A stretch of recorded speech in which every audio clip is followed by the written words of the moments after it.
नमस्कार दोस्तों, text book super coaching में आप सभी का बहुत बहुत स्वागत है।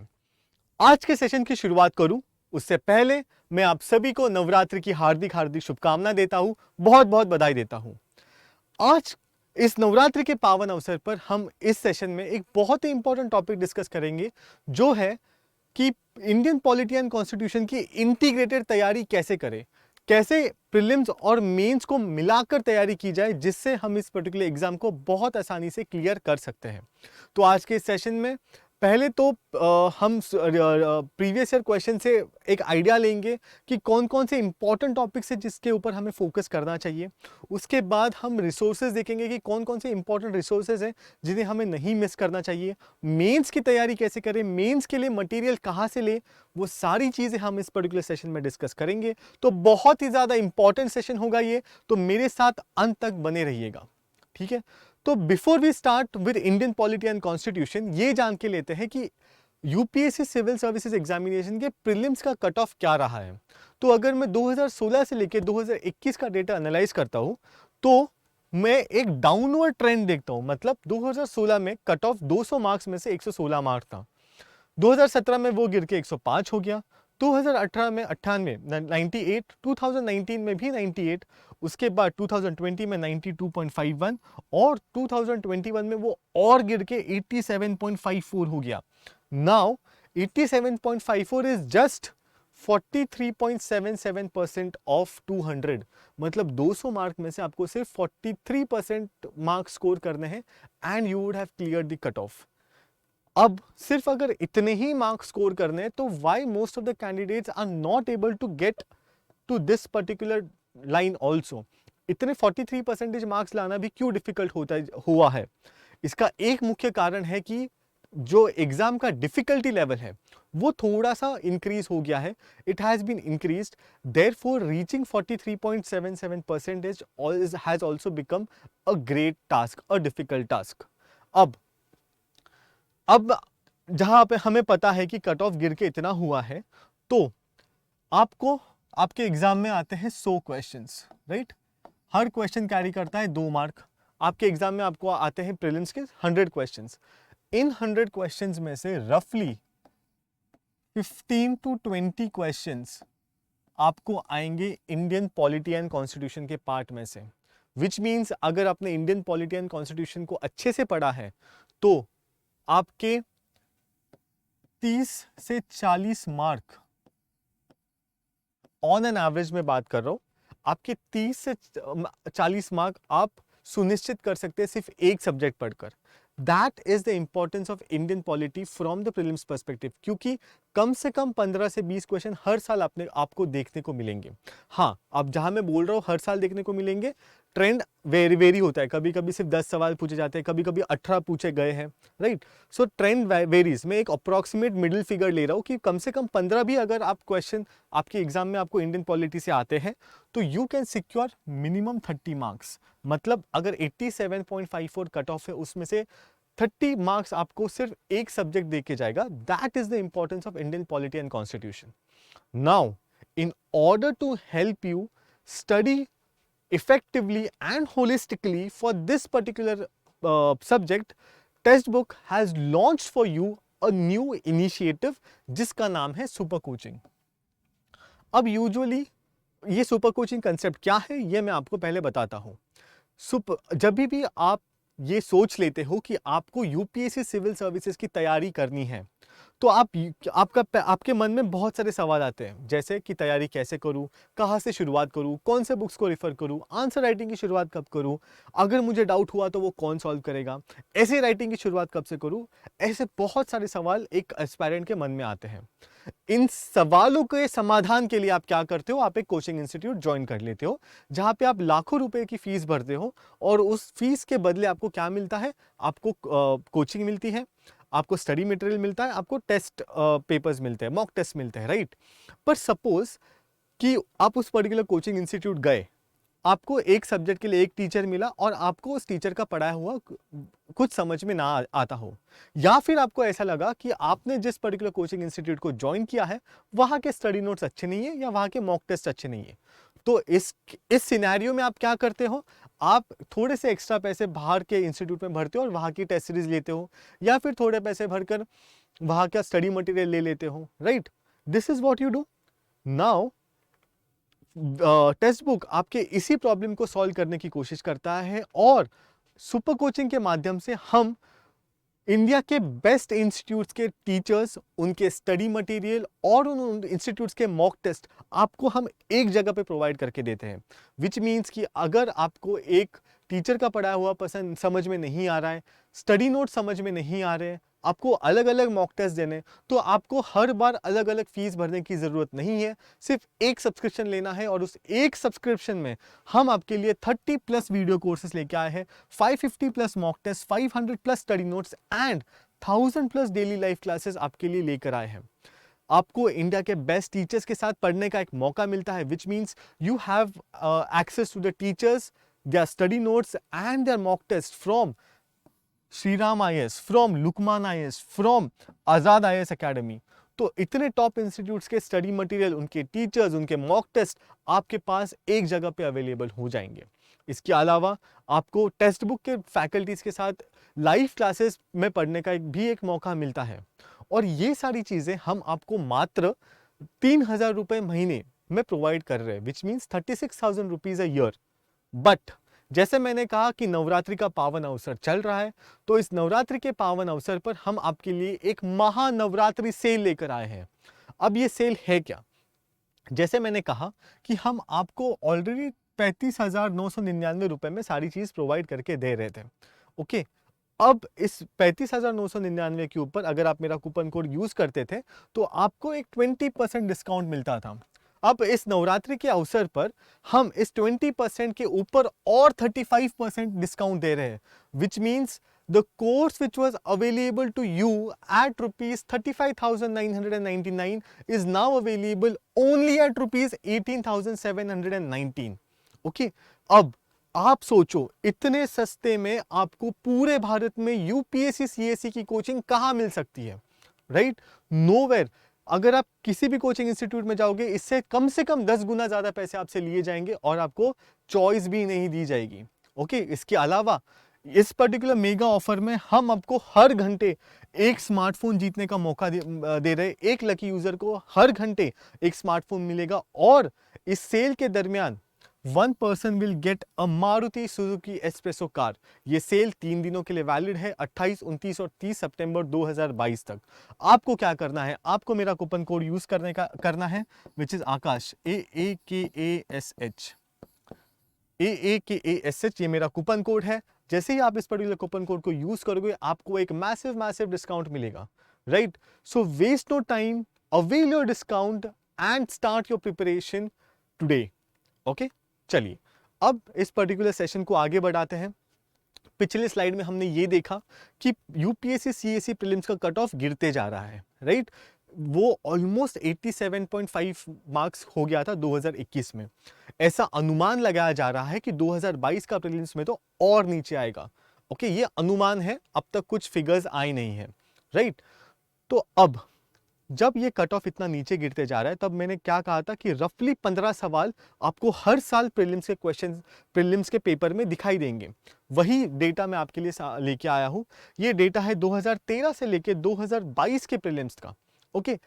अब ऑन एन एवरेज आप देखिए 2013 में 18 सवाल, फिर 12, फिर 13, 2017 में 19 सवाल पूछे गए थे, 2021 में 18 सवाल। तो अगर मैं रफ एवरेज ले लूं, if I take a rough average, I will say कि कम से कम 15 क्वेश्चन तो मेरे पॉलिटी से ही आ रहे हैं, है ना? सो अगर मैं 15 में से 15 सही करता हूं तो मेरे 30 मार्क कहीं नहीं गए, right? I am getting 30 marks of course. मतलब अगर 87.5 कट ऑफ पकड़ू तो -30 कर दीजिए, क्योंकि 30 मार्क्स तो आपके पॉलिटी में सुनिश्चित हो गए हैं। पर अब ये सुनिश्चित हम कैसे कर सकते हैं कि पॉलिटी में कि हमारी गलती ना हो और हम पॉलिटी से ऑन एंड ऑन मार्क्स लेके आ सकते हैं। देखिए पॉलिटी के क्वेश्चंस बहुत ज़्यादा सिंपल होते हैं, प्रोवाइडेड कि आपके बेसिक्स क्लियर हो, आपके कंसेप्ट्स क्लियर हो और आप करंट अफेयर्स डेली बेसिस पे पढ़ रहे हो। अगर आप ये 3 चीज़ें रेगुलरली कर रहे हो तो you are assured of minimum 30 marks from Indian polity and constitution section. Now ये बताने के लिए will take some support from the previous year questions, क्योंकि PYQs एक आईने की तरह होते हैं, वो हमें बताते हैं कि आगे यूपीएससी क्या पूछेगी, क्योंकि PYQs के आधार के ऊपर ही आप यूपीएससी की मेंटालिटी और उसकी टेंडेंसी को समझ सकते हो, राइट। तो इसके लिए कुछ क्वेश्चंस को देखते हैं। ओके, पहला क्वेश्चन है जो 2021 में पूछा गया था प्रियम्बल के ऊपर। ओके, प्रियम्बल के ऊपर यह पर्टिकुलर सवाल आपसे पूछा गया था, राइट। अब अगर मैं 2020 की बात करूं तो 2020 में भी वापस प्रियम्बल के ऊपर क्वेश्चन पहले पूछा गया था। ओके, तो वापस प्रियम्बल के ऊपर हम देखा कि 2020 में सवाल है, प्रियम्बल के ऊपर 2021 में सवाल है। तो PYQ प्रीवियस ईयर क्वेश्चन ने हमें क्या बताया कि भाई प्रियम्बल जो है वो बहुत इंपॉर्टेंट टॉपिक है, राइट। प्रियम्बल हमने अच्छे से करके जाना है, क्योंकि यूपीएससी ने प्रियम्बल के ऊपर 2020-21 में ही क्वेश्चन पूछे। अगर आप और प्रीवियस ईयर 2013 से ट्रैक करोगे तो आप देखोगे कि ऑन एन एवरेज कम से कम एक सवाल प्रियम्बल के ऊपर तो आया ही आया है। तो preamble becomes an important topic. तो अब आपको समझ में आया कि प्रियम्बल इंपॉर्टेंट टॉपिक है। अगर मैं अभी दूसरा क्वेश्चन देखूं तो 2021 के प्रीलिम्स में कॉन्सेंट्रेशन ऑफ वेल्थ के बारे में पूछा है, जो डीपीएसपी से सवाल है। ओके, और वही ऑलमोस्ट वही सवाल 2020 में which part of the constitution of India declares the ideal of welfare state, वापस डीपीएसपी से सवाल, राइट। तो अगेन सेकंड पार्ट जो होता है इंपॉर्टेंट, हमें समझ में आ कि भाई साहब हमें डीपीएसपी को अच्छे से पढ़ना है। वैसे ही अगर आप पीवाईक्यूज को एनालाइज करते जाओगे तो आपको इंपॉर्टेंट पॉइंट समझेंगे कि मुझे कौन कौन से टॉपिक्स के ऊपर ज्यादा फोकस करना है जिससे यूपीएससी सवाल पूछ रही है। डीपीएसपी से भी 2013 से लगभग हर साल एक सवाल आया है, प्रियम्बल से भी लगभग हर साल एक सवाल आया है। वैसे ही fundamental rights important topic, legislature important topic, right. So ये सारे टॉपिक, अब मैं इस सेशन में सारे क्वेश्चंस का एनालिसिस नहीं कर सकता हूं, पर मैं एग्जाम्पल के माध्यम से मैंने ये आपको बताया कि प्रीवियस ईयर क्वेश्चंस आपके लिए एक आईने की तरह होते हैं, जो आपको बताते हैं कि यूपीएससी किस मेंटालिटी पे आपको सोचने को मजबूर करता है, right. So therefore this is one type, this is how you analyse UPSC. तो अगर मैं लिस्ट ऑफ इंपॉर्टेंट टॉपिक्स ले लूं कि इंडियन पॉलिटी के लिए प्रीलिम्स के पर्सपेक्टिव से इंपॉर्टेंट टॉपिक्स क्या है, तो these are the 10 important areas from which mostly the questions are asked. पर इसका ये मतलब नहीं होता कि आप बाकी के टॉपिक्स को इग्नोर कर दोगे, right. You have to read the complete syllabus जो भी मेंशन है, but with a special focus on these topics. क्यों? क्योंकि इन टॉपिक्स से हमेशा क्वेश्चंस ज्यादा पूछे गए हैं। तो ये टॉपिक्स कौन से हैं? Preamble, fundamental rights, DPSPs, fundamental duties, parliament, judiciary, local government जिसमें आपके पंचायती राज और अर्बन लोकल बॉडीज आते हैं, important amendments to the constitution, again very very important, क्योंकि 99th अमेंडमेंट के ऊपर क्वेश्चन पूछा गया है, 42nd 44th के ऊपर पूछा गया है, राइट। उसके बाद schedules to the Indian constitution, बहुत ही इंटरेस्टिंग सवाल एक बार यूपीएससी ने पूछा था शेड्यूल्स के माध्यम से। यूपीएससी ने पूछा था कि जब पहला शेड्यूल इंडियन कॉन्स्टिट्यूशन में ऐड कर दिया था तब भारत के प्रधानमंत्री कौन थे? वेरी सिंपल क्वेश्चन, आपको सिर्फ पता होना चाहिए था कि फर्स्ट अमेंडमेंट के माध्यम से जो 1951 में आया था तब 9th शेड्यूल ऐड हुआ था, और तब हमारे प्रधानमंत्री कौन थे? तो सबको पता है जवाहरलाल नेहरू जी थे। तो answer was Jawaharlal Nehru. So such simple questions are asked in UPSC prelims. What you have to have is you have to have your presence of mind. Okay, last में they also are asking questions on elections. So ये जो 10 topics है आप star mark करके रख सकते हो, और ये आपको कब फोकस करना है? जब आपकी प्रीलिम्स नजदीक आ रही है, उस वक्त जब आप लक्ष्मीकांत को रिवाइज कर रहे हो। सपोज 10 दिन रहेगा एग्जाम के लिए और आप पूरी लक्ष्मीकांत तो नहीं पढ़ सकते, you can focus on these topics and revise them regularly. Okay, now this is a list of important topics for prelims. Now let us come to mains. ठीक है, अब प्रीलिम्स क्रैक होगी, let us come to mains. जब मैं mains की बात करता हूं तो Indian polity and constitution forms a part of your GS paper 2। Okay, in your GS paper 2 आपके क्या क्या कंपोनेंट्स है? पहला कंपोनेंट तो है आपका इंडियन पॉलिटी एंड कॉन्स्टिट्यूशन, उसके बाद गवर्नेंस है, उसके बाद social justice, and fourth is international relations. These are the 4 topics on which your entire GS paper 2 is based. अभी हम बात करेंगे इंडियन पॉलिटी एंड कॉन्स्टिट्यूशन और गवर्नेंस के बारे में। ठीक है, अब आपका जो जीएस पेपर 2 होता है वो टोटल कितने मार्क्स के लिए होता है? वो होता है आपका 250 मार्क के लिए। Okay, 250 marks is the entire weightage of your GS paper 2। अब अब इन 250 मार्क्स में से इंडियन पॉलिटी एंड कॉन्स्टिट्यूशन कितने मार्क्स के लिए पूछा जाता है, तो वापस एनालिसिस करते हैं। अगर मैं 2013 से लेकर 2021 का एनालिसिस करूं तो रफली इफ आई से, अगर मैं रफ एक एस्टिमेट निकालूं तो आई विल से कि कम से कम 100 से लेके 120 मार्क के क्वेश्चंस मुझे इंडियन पॉलिटी एंड कॉन्स्टिट्यूशन और गवर्नेंस से पूछे जा रहे हैं, विच मींस लगभग 45%, सॉरी लगभग 45% of the marks are carried by Indian polity and constitution. Okay, अब now again importance of Indian polity and constitution in GS paper 2 is also very significant. तो अब मेंस के पर्सपेक्टिव से कैसे पढ़े, right, mains के perspective से कैसे पढ़े। यूजुअली हम कहते हैं कि लक्ष्मीकांत पढ़िए, पर लक्ष्मीकांत आपको प्रीलिम्स तक ही हेल्पफुल है, right. Till prelims Laxmikanth is the best book, there is no alternative to Laxmikanth. अगर आपने लक्ष्मीकांत अच्छे से पढ़ी है तो आप प्रीलिम्स आसानी से पॉलिटी के क्वेश्चन सॉल्व कर सकते हो एंड आपके बेसिक कंसेप्ट क्लियर हो जाएंगे। पर अब मेंस के लिए in Laxmikanth is not that useful, क्योंकि अगर आप क्वेश्चंस को एनालाइज करोगे तो लक्ष्मीकांत में आपको उतना कंटेंट नहीं मिलेगा, आपको एनालिसिस के ऊपर ज़्यादा फोकस करना होगा। तो पहले जान के एक एग्जाम्पल के तौर पे हम देखते हैं कि कौन कौन से टॉपिक्स इंपॉर्टेंट है मेंस के लिए। जैसे हमने अभी प्रीलिम्स के लिए देखा, वैसे ही मेंस का कैसे देखेंगे कि कौन से टॉपिक्स इंपॉर्टेंट है, वापस प्रीवियस ईयर क्वेश्चंस को एनालाइज करके। वापस जैसे मैंने कहा प्रीवियस ईयर क्वेश्चंस एक आईना है जो आपको बताएंगे कि कौन से टॉपिक्स के ऊपर आपको ज़्यादा फोकस करना है, right. So now the first question is कि judicial systems in India and UK seem to be converging as well as diverging in recent times, highlight the key points of convergence and divergence between two nations in the judicial practice. ये question आया था 2020 में। फिर 2022 में क्या question आया कि critically examine the procedure through which the president of India and France are elected, right? Which means what? ये क्या थीम है, कौन से थीम के ऊपर ये क्वेश्चन पूछा है, तो कंपैरिजन ऑफ डिफरेंट कॉन्स्टिट्यूशंस, इस थीम के ऊपर ये क्वेश्चन आधारित है। वैसे ही अगर आप और क्वेश्चन एनालाइज करोगे तो इंडिया और फ्रांस के बीच में सेक्युलरिज्म कैसे डिफरेंट है उसके ऊपर भी क्वेश्चन पूछा गया है, right. So UPSC is focusing on questions on comparison of constitution, ये एक थीम हो गई, राइट। अब दूसरी थीम क्या है, तो उसकी ये क्वेश्चन, ये ब्लॉक पढ़ते हैं। इस ब्लॉक में 2015 में आर्टिकल 21 के ऊपर क्वेश्चन पूछा गया था, right, which is a fundamental right. और 2017 में वापस राइट टू प्राइवेसी के ऊपर क्वेश्चन पूछा गया था जो फंडामेंटल राइट्स में आता है, which means what, fundamental rights का एक ब्लॉक हो गया आपका, जो जिसमें से क्वेश्चंस बहुत इंपॉर्टेंट आपको पूछे गए हैं, राइट। पर अब आपको ये आएगा कि इनको मैं इन क्वेश्चंस को प्रिपेयर कहाँ से करूँ, क्योंकि इनके लिए कंटेंट मुझे लक्ष्मीकांत से तो मिलने वाला है नहीं। तो in order to prepare for these questions, what is important is that you have to follow the current affairs. Current affairs सिर्फ प्रीलिम्स के लिए होते, ये मिथ्या है, ओके। जो भी एडिटोरियल्स आते हैं वो बहुत ज़्यादा इंपॉर्टेंट हो जाते हैं। फॉर एग्जाम्पल 2022 में जो क्वेश्चन पूछा गया था with regards to the election of president of India and France में लास्ट ईयर ही प्रेसिडेंशियल इलेक्शंस हुए थे, तो उस वक्त बहुत डिटेल में प्रोसीजर आई थी द हिंदू में कि how is the president of France elected. तो और जो प्रेसिडेंट ऑफ इंडिया है वो तो आप लक्ष्मीकांत में पढ़ते हो, तो you can compare and contrast the two elections, right.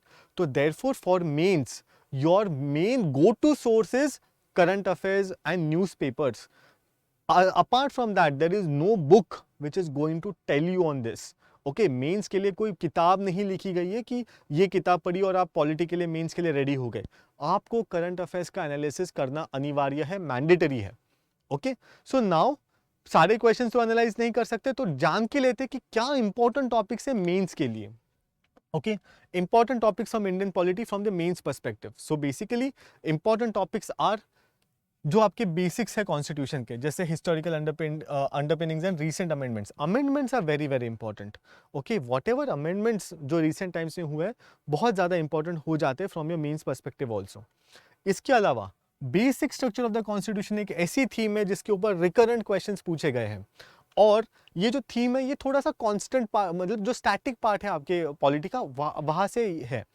इसके रिलेटेड अगर कोई करंट डेवलपमेंट हुई है तो well and good, but basic structure जो आप पूरा वो केसेस का सीरीज पढ़ते हो, right from Shankari Prasad to Kesavananda Bharati case, तो उसके ऊपर भी क्वेश्चंस पूछे गए। उसके अलावा फेडरल इश्यूज बहुत ज़्यादा इंपॉर्टेंट, ओके, फेडरल इश्यूज एक ऐसा टॉपिक है जो हर साल आप इसके ऊपर क्वेश्चंस देखोगे। फॉर एग्जांपल लास्ट ईयर जब लॉकडाउन लगा था तब जीएसटी कॉम्पेंसेशन एक्ट के ऊपर बहुत बवाल हुआ था between the central government and state government. वही सवाल आया था आपके मेंस में कि how do you analyse.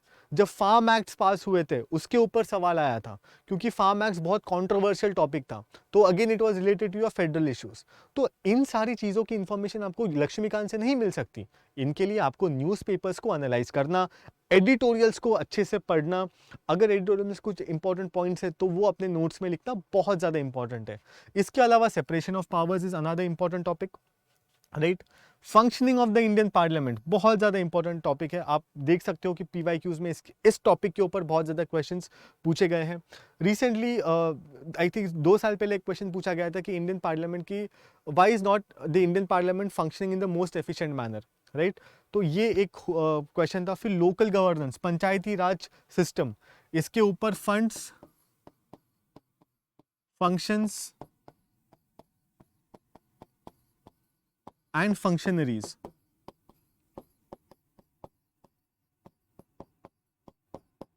Funds, functions and functionaries, very very important. ये इसके using these words only a question was framed on local governance. तो आपको ये 3F वाले इश्यूज पता चल गए लोकल गवर्नेंस के, आप कोई भी आंसर, कोई भी क्वेश्चन टैकल कर सकते हो with respect to local governance.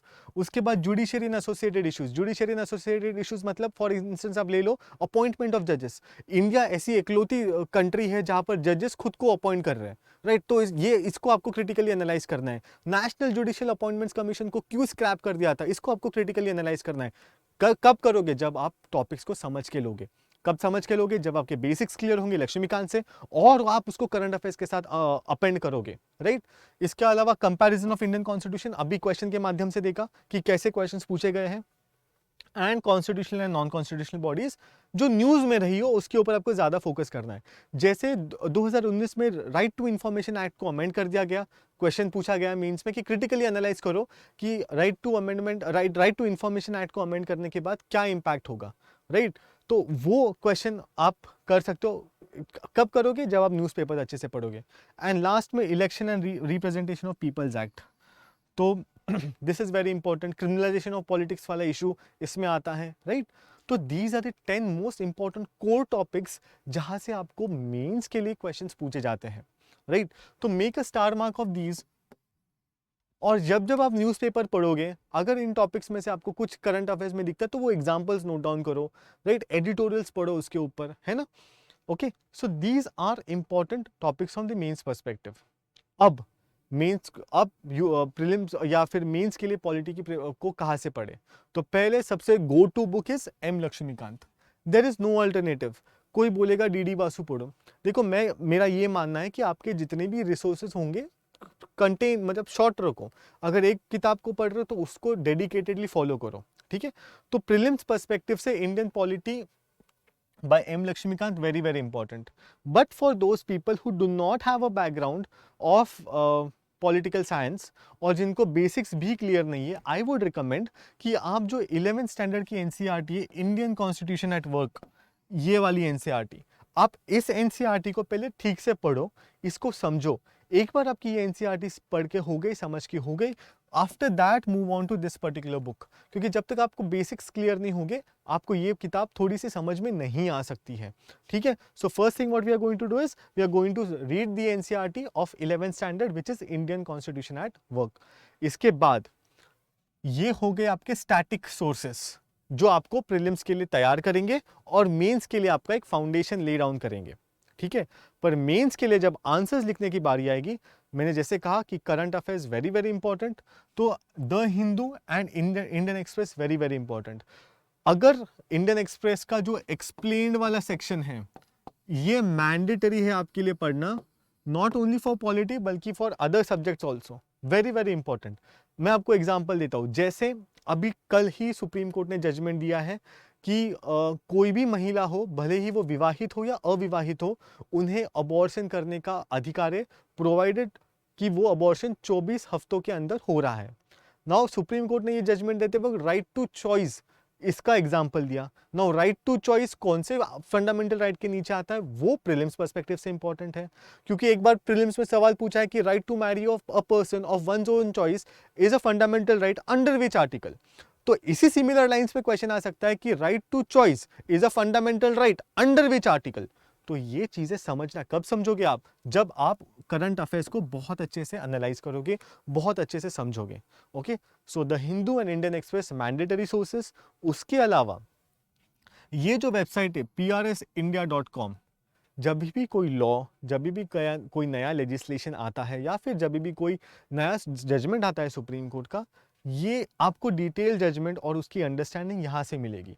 जब भी बजट प्रस्तुत होगा, राइट, सो बजट रिलेटेड सारी इंपॉर्टेंट इंफॉर्मेशन आपको इस वेबसाइट से मिलेगी। Very very important website. इसके अलावा आप पीआईबी को तो आपको मैंडेटरीली फॉलो करना ही करना है, right. So PIB is one thing.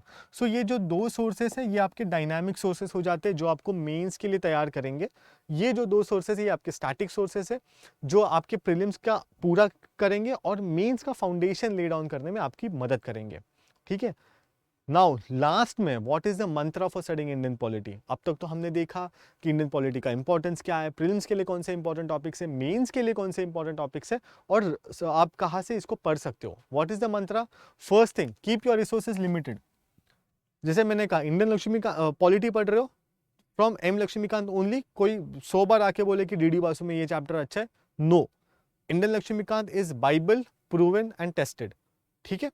सो एक ही सोर्स, जितने सोर्सेस मैंने बताए उतने सोर्सेस को ही फॉलो कीजिए, पर उन सोर्सेस की रिवीजन रेगुलरली कीजिए। अगर आप उन सोर्सेस के रेगुलरली रिवाइज नहीं करते हो तो क्या होता है कि आप ब्रेन इज वोलाटाइल, आपने आज पढ़ा 10 दिन बाद आप भूल जाओगे जब तक आप उसको रिवाइज करके उसको अपने दिमाग में कॉन्क्रीट नहीं कर लेते।